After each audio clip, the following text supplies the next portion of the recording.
Hi guys, welcome to my review of my two replicas of the Omega 2006 007 Seamaster watch.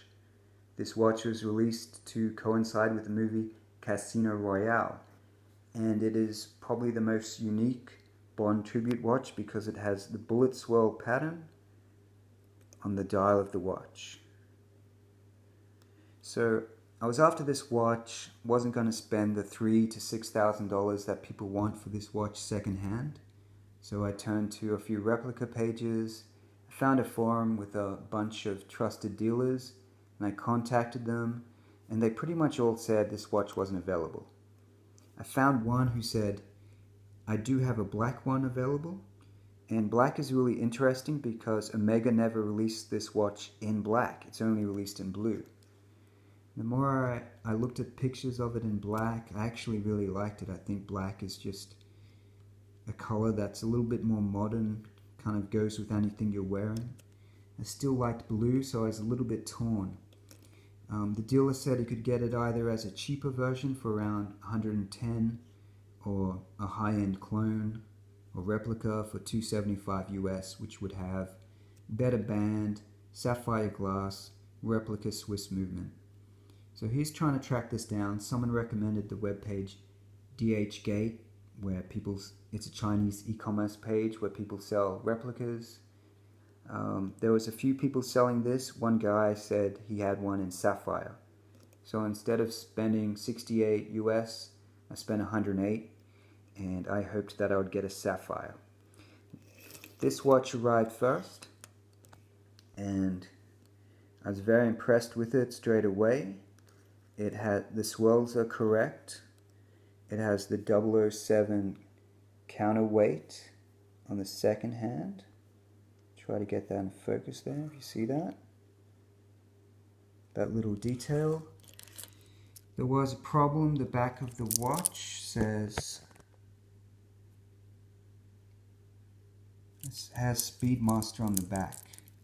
Now, it should have a 007 back case. But if it's not going to have that, it should at least have Seamaster. Speedmaster is a different line of watches by Omega, so it's a very kind of glaring mistake. Also, the back has a standard Omega clasp. It should have a 007 engraving also. But other than that, I was impressed with this watch. $275 US. It works well. It gains about 20 seconds a day. Better for a watch to gain than lose time.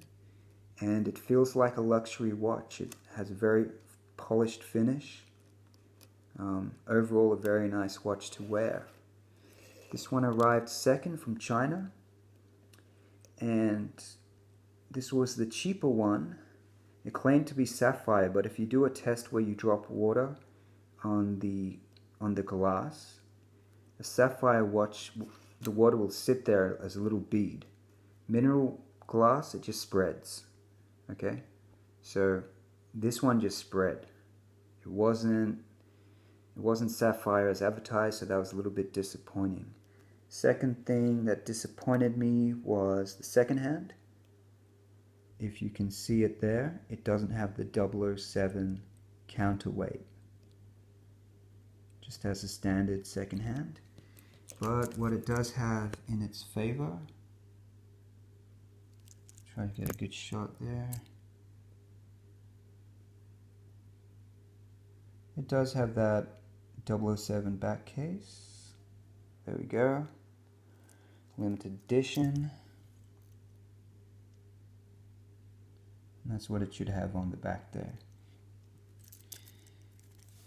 So looking at these two watches, I'm going to point out how they're different to the original. I'll open my iPad here. If we see here on this, pay attention to the bezel. Has very digital looking numbers. Whereas on these two, it has kind of more fluid looking typeface. And that matches subsequent models of the watch. So it's an updated bezel, and to me that typeface just matches the overall fluid look of the watch. As opposed to this one, the numbers to me don't match the watch. They don't match the swirls.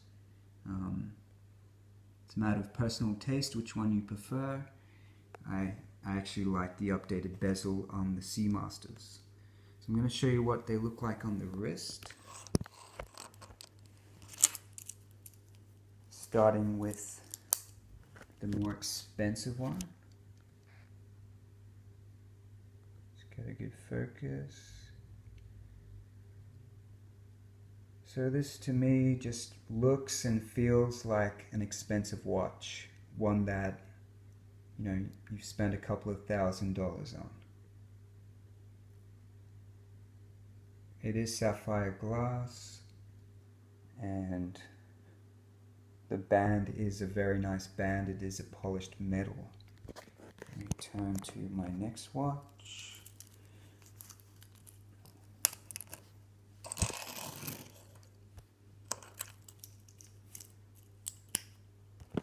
Now if we look at this one, it's bigger. So this one is 43 millimeters across, the other one is 41, which matches the original.